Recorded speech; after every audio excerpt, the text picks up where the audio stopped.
Have you ever wondered what's really going on with the odds of winning something, or what a 30% chance of rain actually means?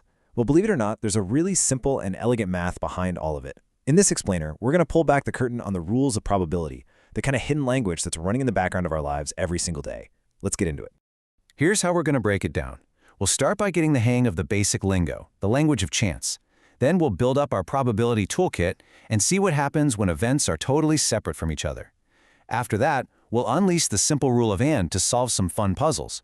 And we'll wrap up by talking about the huge difference between something being likely and something being a sure thing. All right, first up, let's just talk about the language of chance. And this isn't some abstract, high-level math class idea. No, this is the system we all use, consciously or not, to make sense of all the uncertainty that surrounds us.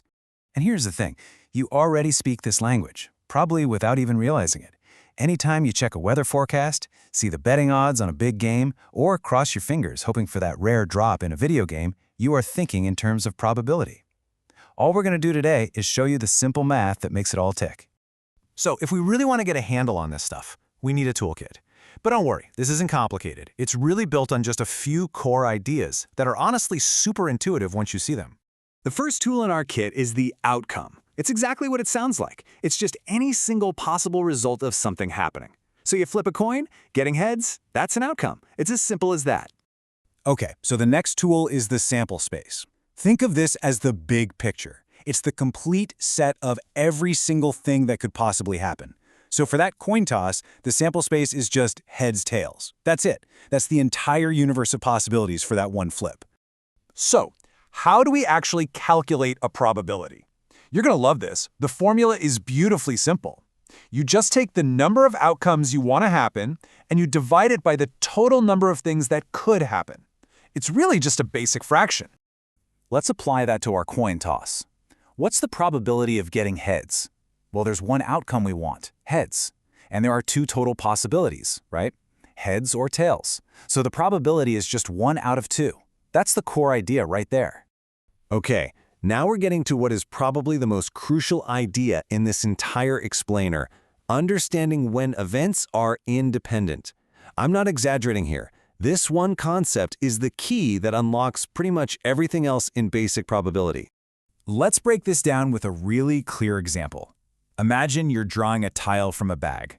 If you pull a tile out, look at it, and then, this is the key, you put it back in the bag, the odds for the next person's draw are exactly the same as they were for you.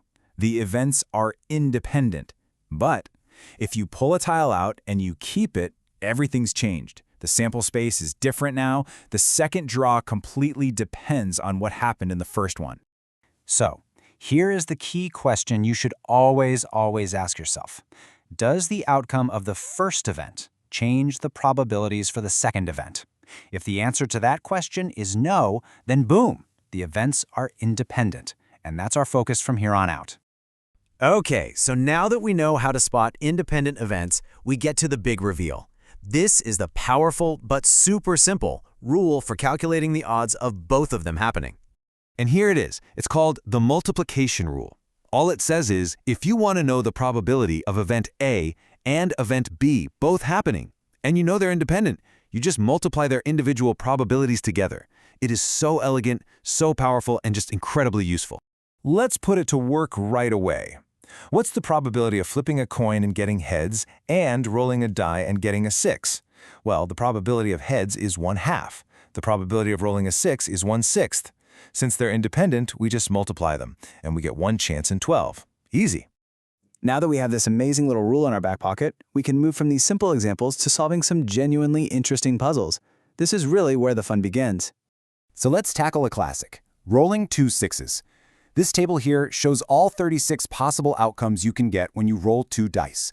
You can see every single combination, from a 1-1, a 1-2, all the way down. And if you look closely, out of all of those 36 possibilities, there is only one single box that gives you 2 6s. And here's the cool part. Our new rule gives us a shortcut to that exact same answer, without needing a big table. The probability of rolling 1 6 is 1/6. The probability of rolling the second 6 is also 1/6. And since the two rolls are totally independent, we just multiply them. 1/6 times 1/6 equals, you guessed it, 1/36. The math proves the picture. And this rule isn't just for 2 events. It works for as many as you want. Imagine a path where you have to make 3 turns, and at each turn, it's a 50-50 chance of going left or right. What's the probability of going right, then left, then right again? You just multiply them up. 1/2 times 1/2 times 1/2, which gives us 1 in 8. Okay, for our final section, let's bring all this math back down to earth with a little real-world wisdom. We need to be crystal clear about what probability can tell you, and maybe even more importantly, what it can't. You see, every single probability falls on a scale from 0 to 1. 0 means an event is flat out impossible, like rolling a 9 on a normal 6-sided die. It's not happening. 1 means it's an absolute certainty. Everything else, unlikely, likely, 50-50, all of it lives somewhere in between those 2 goalposts. And this really brings us to the most important takeaway of all. A high probability is not a guarantee. A 90% chance of rain doesn't mean it will rain. And a 1% chance for a rare item doesn't mean you are guaranteed to get it if you just try 100 times. Probability is an incredible guide for likelihood, but it is not a predictor of destiny. So I'll leave you with this to think about. Once you really understand that an outcome is just unlikely, not impossible, how does that change the way you see the world? How does that shift the kinds of risks you're willing to take?